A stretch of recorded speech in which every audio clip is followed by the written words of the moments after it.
The soundstage sits silent in the Burbank sun. Stage 14. The same stage where they filmed classics that defined American cinema, where stars became legends and legends became myths. The doors are closed now. The lights are off. The only movement is dust settling on equipment that hasn't been touched in months. A security guard makes his rounds past buildings that used to hum with activity 24 hours a day. Grip trucks lined up at dawn. Catering tents feeding hundreds. Actors rushing between trailers and sets. Directors shouting through megaphones. The organized chaos that meant Hollywood was alive. Now, he walks alone. This is not a holiday. This is not a break between productions. This is the new normal, and it is happening across Los Angeles, the city that invented the film industry, the place that gave the world its dreams projected on silver screens. The numbers tell a story that Hollywood does not want you to hear. In the first quarter of 2025, Los Angeles recorded just 5,295 shoot days, down from 6,823 the year before, a decline of more than 20% in a single year. The stages that maintained 93 to 95% occupancy for decades now sit at 63%. 1/3 of Hollywood's production capacity is dark. Of 87 scripted film and television projects produced in the United States during the first quarter of 2025, only 24 filmed any portion in Los Angeles. 24 out of 87. The city that created this industry now captures barely a quarter of its domestic production. But here is the number that should alarm everyone. 46% of all American productions now begin filming entirely outside the country. Not in another state, in another country altogether. The work that built Los Angeles, that defined its identity for over a century, is leaving. Not gradually, not eventually. Now, the cameras are rolling somewhere. Just not airy. This is the story of how Hollywood is leaving Hollywood, how the city of dreams became too expensive for the industry that made it famous, and what happens to a place when the thing that gave it meaning decides to go somewhere else. Hollywood was never inevitable. The film industry began in New Jersey and New York, close to the theaters and talent of the East Coast. But in 1910, a director named D.W. Griffith brought a crew to Los Angeles seeking sunshine and escape from the patents that Thomas Edison enforced on the East Coast. What they found was paradise for filmmaking. 300 days of sunshine per year. Diverse landscapes within driving distance. Mountains, deserts, beaches, forests, urban streets. A business-friendly environment, eager for any industry that would bring jobs and attention, and distance from the legal threats that plagued independent filmmakers back east. The studios came quickly. Universal in 1912. Paramount and Warner Brothers soon after. By the 1920s, Hollywood had become synonymous with motion pictures. The names became mythology. MGM Columbia, RKO 20, Century Fox. The studio system created a vertical integration that controlled everything from talent contracts to theater chains. Los Angeles built itself around this industry. The infrastructure expanded to serve production needs. Prop houses, costume shops, equipment, rentals, post-production facilities, talent agencies, law firms specializing in entertainment contracts. An entire ecosystem developed, employing hundreds of thousands directly and millions indirectly. The city's identity fused with the industry's image. The Hollywood sign, the Walk of Fame. The Chinese theater with its handprints and footprints.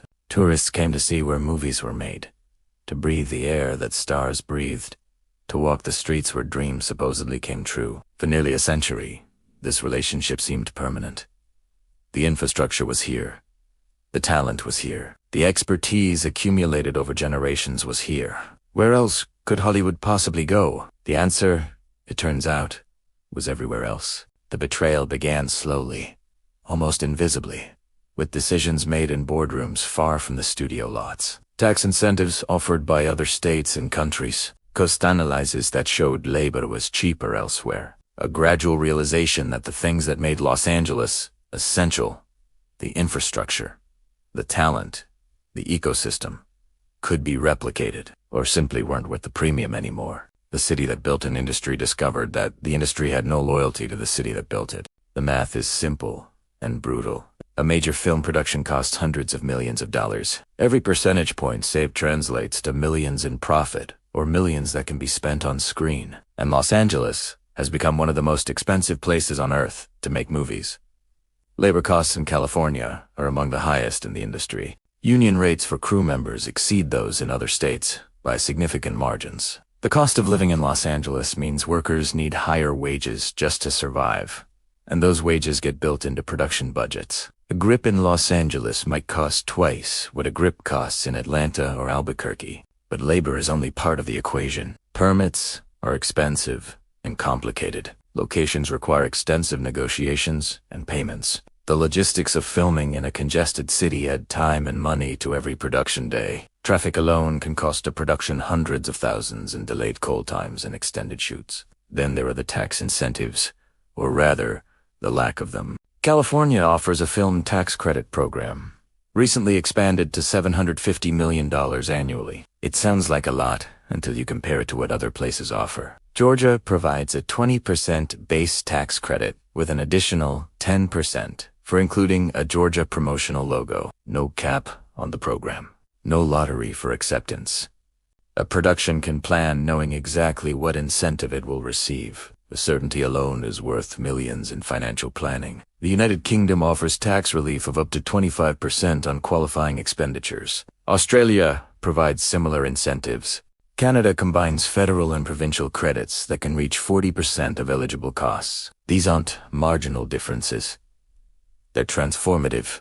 Consider a production with a $100 million budget. In California, even with the maximum tax credit, the effective costs might remain close to $90 million. In Georgia, that same production might net out at $75 million. In the UK or Canada, potentially even less. The $15 to $25 million difference is not abstract. It's the difference between green light and cancellation, between profit and loss. The studios are not charities. They are corporations with shareholders demanding returns. When the math says go elsewhere, they go elsewhere. Loyalty to Los Angeles does not appear on balance sheets. The destinations tell the story of what Los Angeles is losing. Georgia has become the new capital of American film production. Atlanta's sound stages are booked solid, while Los Angeles stages sit empty. The Marvel Cinematic Universe, the most profitable franchise in film history, shoots primarily in Georgia, not Los Angeles. New Mexico has transformed itself into a production hub.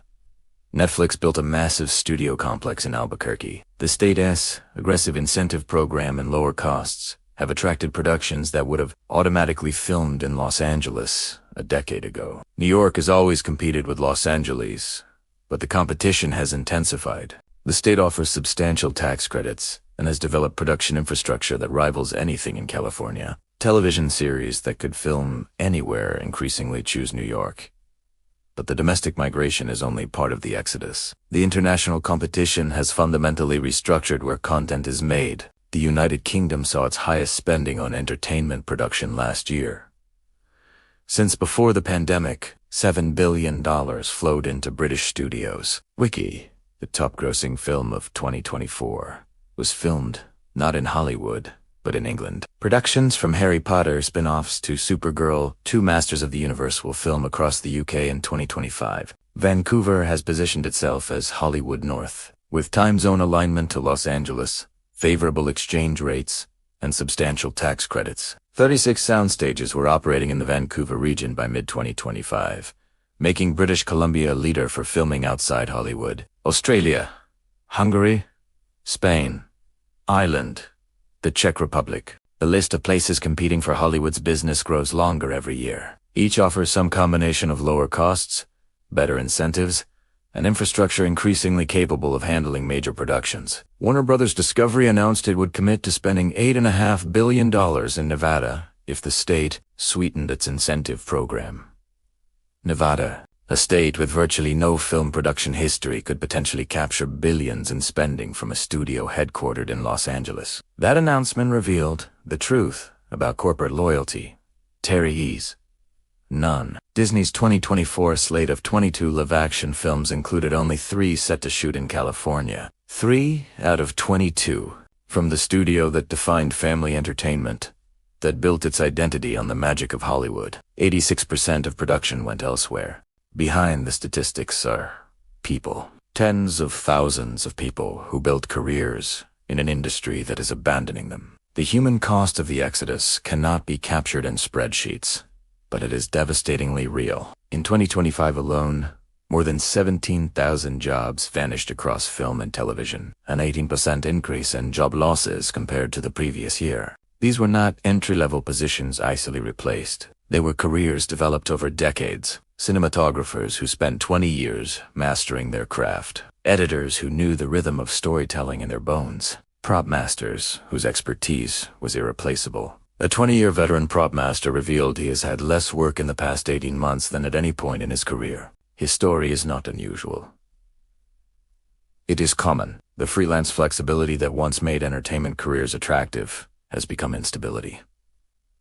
No safety nets, no promises, no future visible from where they stand. The employment figures confirm the devastation. The average number of film and television production jobs in California during the first quarter of 2025 was 92,000, down 35% from 2022. Down nearly 20% from a decade ago. Every percentage point represents families struggling to pay rent in one of America's most expensive cities. The downstream effects ripple through the entire Los Angeles economy. The restaurants near studios that served crew lunches are closing. The dry cleaners who maintained costumes have lost their clients. The equipment rental houses sit with inventory gathering dust. The landlords who rented apartments to below-the-line workers watch vacancies rise. An entire ecosystem built over a century is contracting, not gradually, rapidly. The middle class that entertainment sustained in Los Angeles is being hollowed out. The people who made movies possible, not the stars, but the workers, are facing an existential threat. Some have relocated, following the work, to Atlanta or Albuquerque or Vancouver. They leave behind homes, communities, relationships built over decades. They start over in places they never planned to live because the place they plan to live no longer has work for them. Others have left the industry entirely. The skills developed over careers do not transfer easily. A gaffer does not become an accountant overnight. A set decorator does not transition smoothly to retail management. These workers are casualties of an industry that used them for decades and discarded them when cheaper alternatives emerged. The union halls that once buzzed with members looking for their next gig are quieter now. The conversations have changed from what are you working on to have you thought about what else you might do. The confidence that defined Hollywood workers, the certainty that there would always be another production, has evaporated. The exodus to other locations is only one force dismantling Hollywood employment. Another threat has emerged that may prove even more destructive. Artificial intelligence. The World Economic Forum reports that 41% of companies globally planned layoffs in the next 5 years as they replace human workers with automated systems. The entertainment industry is not exempt from this transformation. It may be among the most vulnerable. A study predicted that up to 200,000 Hollywood jobs could vanish or simply never exist because of artificial intelligence. 200,000. In an industry that employed roughly 360,000 at its peak. The technology promising to revolutionize filmmaking may eliminate more than half the humans who make films. The applications are already visible. AI can generate scripts from prompts. AI can create visual effects that once required hundreds of artists. AI can compose music, edit footage, design costumes, generate backgrounds. Each capability that machines acquire is a capability that no longer requires paying a human being. The 2023 strikes by writers and actors focused significantly on AI protections. The workers understood the threat even before the studios fully deployed the technology. They fought for limitations on how their likenesses and work could be used to train systems that would replace them. The contracts they won provided some protections. Whether those protections will hold as technology advances remains uncertain. Amazon laid off 14,000 workers in October 2025 alone. The company cited efficiency and automation. The same logic applies to entertainment production. If AI can do the work of 10 humans at the cost of 1, the financial incentive to deploy AI is overwhelming. The creative arguments against artificial involvement in art have not historically defeated financial arguments in corporate boardrooms. The combination of geographic exodus and technological displacement creates a perfect storm. The jobs leaving Los Angeles for other locations may not exist anywhere in a decade. The workers following productions to Georgia or Canada may find those productions automated out of existence. The industry is not just relocating. It may be fundamentally transforming into something that needs far fewer humans to operate. The irony is bitter. Hollywood, which has produced countless films about robots replacing workers, about artificial intelligence threatening humanity, is now experiencing that narrative in its own industry. The warnings it projected onto screens for decades are manifesting in its own offices. California's political leadership has watched this exodus with a combination of concern and inaction. Governor Gavin Newsom called the industry on life support and pushed for stronger support. The phrase was accurate. The support was insufficient. The expansion of the film tax credit to $750 million annually was presented as a major commitment. In context, it is a gesture. Georgia alone captures more production spending than that amount. The UK's incentives dwarf California's. The money California offers is not enough to close the gap with competitors, only to slow the bleeding. The structural problems extend beyond tax credits. The permitting process in Los Angeles is notoriously complex. Environmental regulations, while often necessary, add costs and delays that productions elsewhere do not face. Labor regulations create obligations that make California more expensive even before wages are considered. The entertainment unions have joined the campaign to stay in LA, calling for fleeing productions to return to their cultural home. The grassroots movement emerged after the January 2025 wildfires, adding urgency to an already desperate situation. But moral appeals have limited effectiveness against financial calculations. The political response has been fragmented and inadequate. City officials blame state officials. State officials blame federal policy. Everyone acknowledges the problem. No one has implemented solutions sufficient to reverse it. The conversations about saving Hollywood have been happening for years. The exodus has continued regardless. Some analysts argue that the industry's departure is inevitable, that no amount of incentives can overcome the cost differential with other locations. If that is true, then the policy question becomes how to transition the workers, an economy dependent on an industry that is leaving. That conversation has barely begun. Others believe California could compete if it made entertainment production a genuine priority. That would require tax incentives matching or exceeding other jurisdictions. It would require streamlined permitting and regulatory relief. It would require investments in infrastructure and workforce development. Whether the political will exists for such commitment remains unclear. The studios themselves have offered little beyond demands for more incentives. They do not acknowledge any obligation to the place that built their industry. They will film wherever maximizes shareholder value. That is their legal obligation. Expecting otherwise is naive. Walk through Hollywood today, and the signs of decline are visible everywhere. The tourist attractions still function. The Walk of Fame still draws visitors, taking photos with stars embedded in sidewalks. The Chinese theater still hosts premieres, though fewer than before. The surface appears intact, but look closer. The production offices that lined the streets near studios have emptied. The lunch spots that survived on industry clientele have closed. The energy that came from thousands of creative workers concentrated in a few square miles has dissipated. The studios themselves present a strange duality. The lots are maintained. The sound stages still stand. The infrastructure built over a century remains physically present, but the utilization has collapsed. Stages designed to run around the clock operate sporadically if at all. Some independent productions still choose Los Angeles. Films with budgets under $10 million show more willingness to film locally. Perhaps because the tax incentive calculations matter less at smaller scales, or because the creative communities that remain offer value that spreadsheets cannot capture. The tentpole productions, the $100 million films that drive the industry, have largely departed. The Marvel movies that once employed thousands in Los Angeles now employ thousands in Atlanta. The streaming series that promised a new golden age of television production are filming in Vancouver and London and Budapest. The cultural infrastructure persists even as the production infrastructure hollows out. The agencies still operate from their Beverly Hills towers. The executives still take meetings at the same restaurants.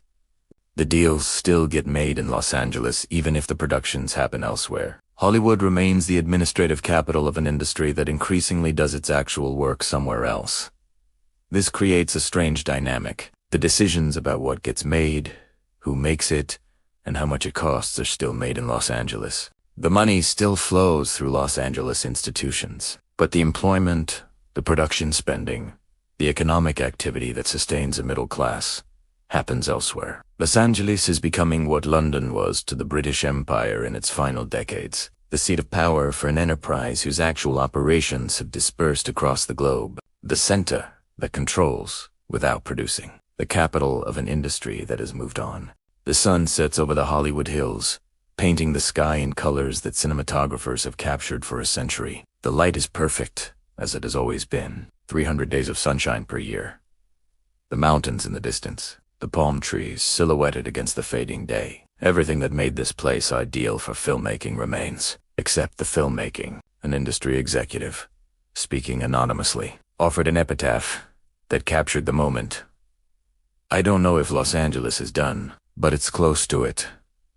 The uncertainty in the statement was almost kind. The data suggests less ambiguity. The productions will continue somewhere. Stories will still be told. Content will still be created.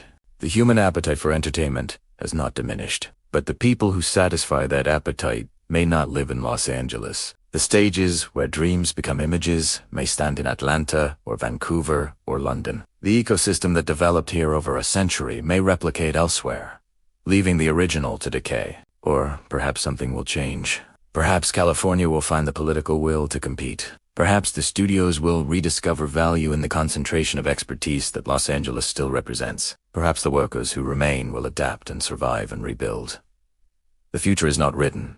It never is. But the present is clear. Hollywood is leaving Hollywood. The city that invented the film industry is losing the film industry. The workers who gave their careers to this place are being discarded. The infrastructure that took a century to build is being abandoned. The cameras are still rolling somewhere. The lights are still on somewhere. The dreams are still being manufactured somewhere. Just not anymore. The security guard completes his rounds, past the empty sound stages. Stage 14 remains dark.